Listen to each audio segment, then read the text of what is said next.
Friends with benefits relationships. Why some sink. The context can be different, but for our purposes, we're defining a friends with benefits relationship as two individuals who occasionally or often sleep together and are not in a boyfriend-girlfriend relationship. What do we know about it? We know that it's common.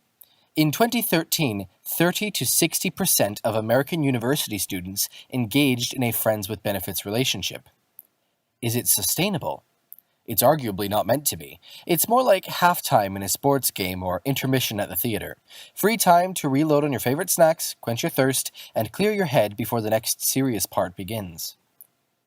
Approximately 20% of these friendships do join masts and sail away together, pre-iceberg, Rose and Jack style, whilst the others don't make room on the floating door and their relationship sinks, never being more than a no-strings-attached fling.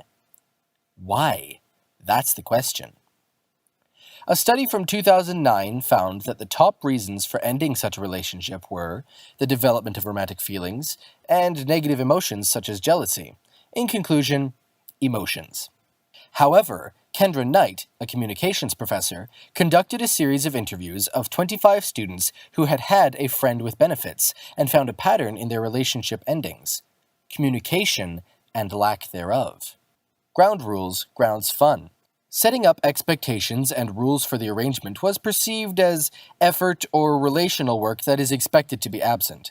Thus, talking about the relationship defeats the purpose of having it, and so they didn't. Better to stay cool about it, right? Like Jack in the North Atlantic Sea.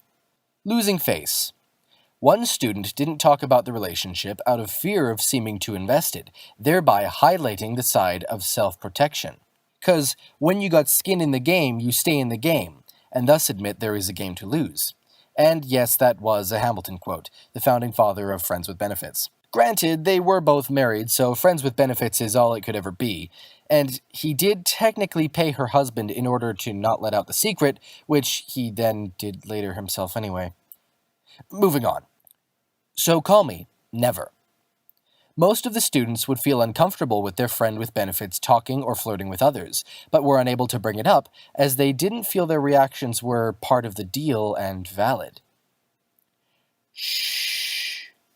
Some did attempt to speak to their friend, but in order not to complicate the situation, they got shut down.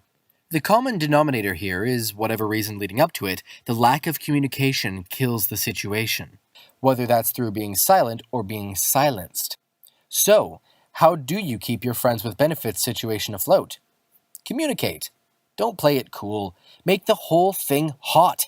If it sets the ship on fire or you decide you don't like being on it anyway, well, at least the water will be warm.